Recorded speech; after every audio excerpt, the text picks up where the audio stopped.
Now, President Bola Tinubu has described the late President Muhammadu Buhari as a leader defined by integrity, discipline, and lifelong public service, saying his legacy should guide future leaders rather than be reduced to slogans.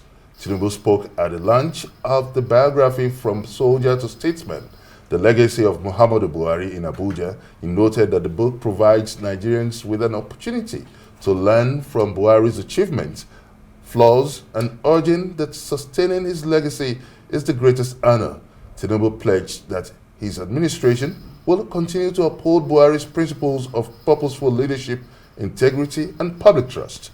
Former service chiefs, security leaders, and Buhari family members praised the late president's discipline, commitment, and reforms across military, police, and civil service. Tinubu outlined Buhari's legacy pillars: humility, security vision, infrastructure development, and social justice, stressing that the nation must continue what he started. He concluded by pledging to honor Buhari's memory through action, discipline, and service, ensuring his impact endures. Well, let's speak more on the late President Muhammadu Buhari's legacies and his leadership style. We're joined live in the studio by Senator Olorunibe Mamora, Nigeria's former Minister of Science and Technology and also former Minister of State for Health. Great to have you this morning. Thank you very much for inviting me. Good morning. All right. Talking about the late President Muhammadu Buhari, his supporters say his strength was his personal integrity and discipline, while critics argued that this flies out of the window when viewed against the background that his associates and appointees, may have abused office with or without his knowledge.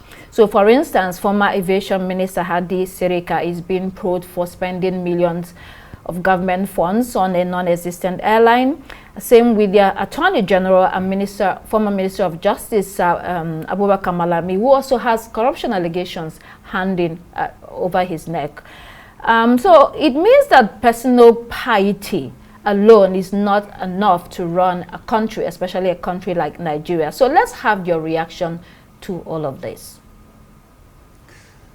Right. Thank you once again for inviting me.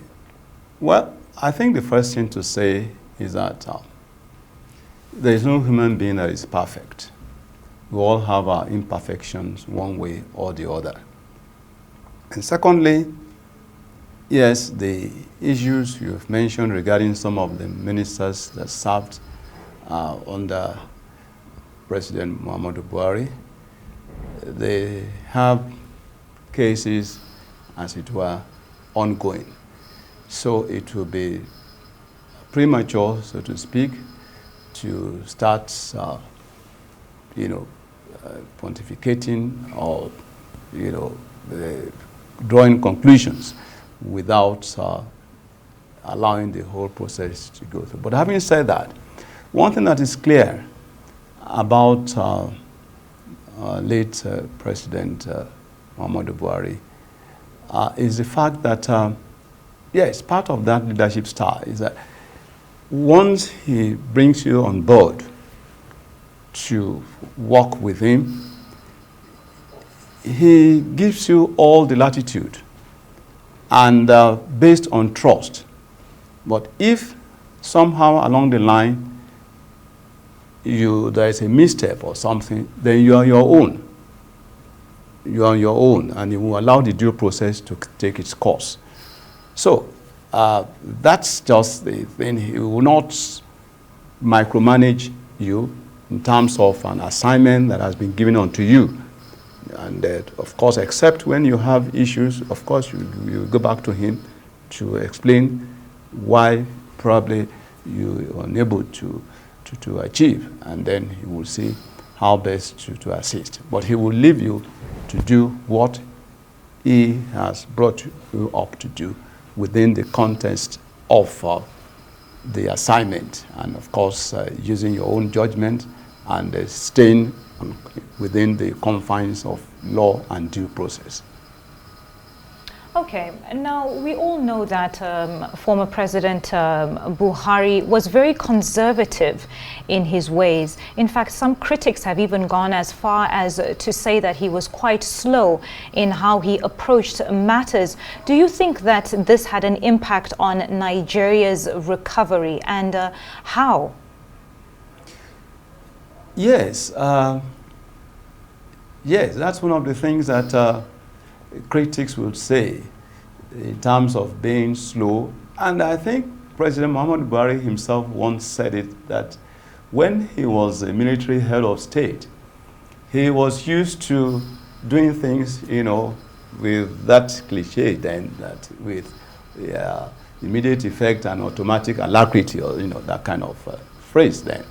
But that when he became the president, the civilian president of the country, he, over the years, had learned to now do things differently. So, no doubt, he was a bit more courteous, you know, in his approach, as opposed to when he was a military head of state, because, you know, under the military, the ruling was by decrees and all that, and then limited approach in terms of consensus building, in terms of discussion and issues and all that. So, yes, I think no doubt that was something, but then he had to do it that under civilian administration. Okay, now when you reflect on the tenure of Muhammadu Buhari, how would you say lessons have been learned in talking about the emerging challenges of governance when you look at the fact that it took him almost a year before appointing his cabinet, and also we have this almost a recycle of same trend when President Tinubu also came in. There was a delay in the appointment of his cabinet member, and the sense of urgency, would you say, talking about the sense of urgency to governance and performance evaluation, would you say we've learned sufficient lessons from the life and times and the administration of late President Muhammadu Buhari now? Well, the truth is that an 8-year period of governance or presidency of an individual is so small in the life of a nation. And the truth, again, is that democracy itself tends to be slow, because especially in the kind of setting that we are in, that is the too many factors, religious considerations, ethnic, the dichotomies, north, south, east, west, and all that. And one would, for you to make a success of your assignment as the president of the country, you will need to be careful, you will need to think over things, issues one way or the other, to ensure that at the end of the day, of course, you could only try. There's still no guarantee that you will not make mistakes, you know, no matter what you do. But having said that, I think I want to believe that to a large extent, the lessons are there, which subsequent administration will have learned. And don't forget again, the president of a country has access to, you know, information if that no other person will do. And again, you also have to consider the quality of the advisors, which will determine the quality of advice at any given point in time. But all said and done, I think, you know, it's still a learning process. Democracy itself is a process. It's not a destination. And that's why it keeps self-refining as time, you know, moves on. I mean, you mentioned that 8 years is a short time. Yeah. At the same time, 8 years is also quite long. And during that period, there can be remarkable shifts in the life of a country if a president and his team know what they are doing. And you are speaking to the quality of advisors. So I'd also like to ask you, within that context, you have been very active in the APC. Can you help us share what the ideology of APC is and how that translates in practice and decision making? Because the general view is that the APC hasn't done so well, whether in the past administration and now. Well, the APC as a party is there to, particularly under this administration, the catchphrase is renewed hope,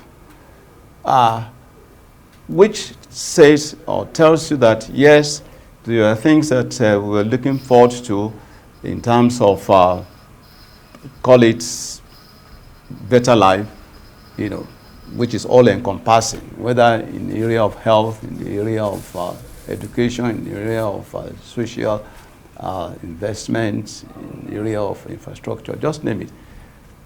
Yes, that we might not have done things that will really excite the people in terms of their hope and anticipation, but that notwithstanding, we are now at a point where we try to redo things in a better manner to achieve the set objectives. But again, the challenges will always be there. We're battling with insurgency, which is, assuming a different dimension, which will definitely affect even some of the things that you already have on ground. So at the end of the day, I think what is important is that definitely we are making progress. May not be as fast as people expect, within the limit of expectations of the people, but definitely we are, and it's steady. It's a steady process, and we are. And I want to believe that Nigerians will still give the APC a chance to, it's just less than 3 years in office, second term of APC administration. So we will need to rejig our programs so that we will, at the end of the day, get the people to understand what we are trying to do. Okay, now you speak about things that could have been done better. Now, in hindsight, what would you say was one of those very big missed opportunities from Buhari's time that could be done better?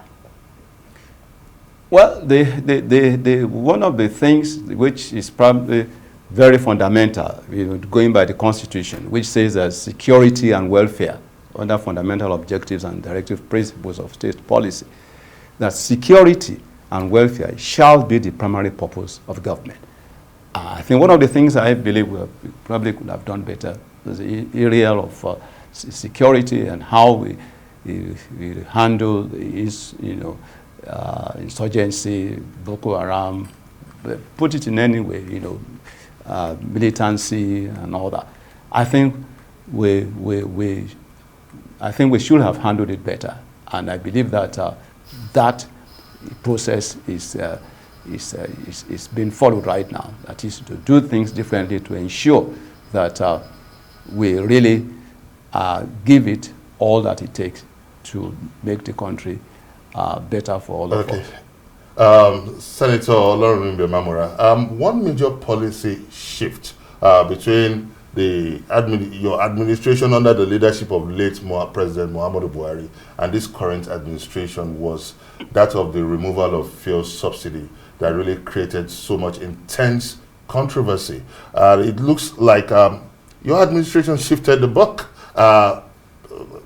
leaving it at the very last minute, considering its stance on the removal of fuel subsidy. How would you describe this policy shift? How should it have been managed coming on the heels of the late President Muhammadu Buhari's administration and now? Well, the truth is that as at the time this present administration came on board, the subsidy issue was already being faded out because it wasn't in the last budget of the last administration. So the present administration coming in did what should be done, or what the administration felt should be done in the circumstance. It was just every one of the presidential candidates then in the last presidential election keyed into that. The reason I ask is that would you say it escaped taking responsibility for that action? That's talking about the administration of late President Muhammadu Buhari. Well, we couldn't have gone beyond its constitutionally allowed period. But the problem, I mean, the issue was that subsidy was already on its way out.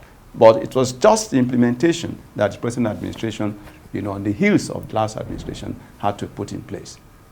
And I think it was in order. But of course, what people are saying generally is that, well, maybe enough cushion ought to have been provided before, getting into Okay. So often in Nigeria, we see that presidents rely on an inner circle to govern. And sometimes that detaches them from the actual reality in the country. That happened under former President Muhammadu Buhari and seems to be happening under the current president, according to what some lawmakers have said. What advice will you give to the president today on that front?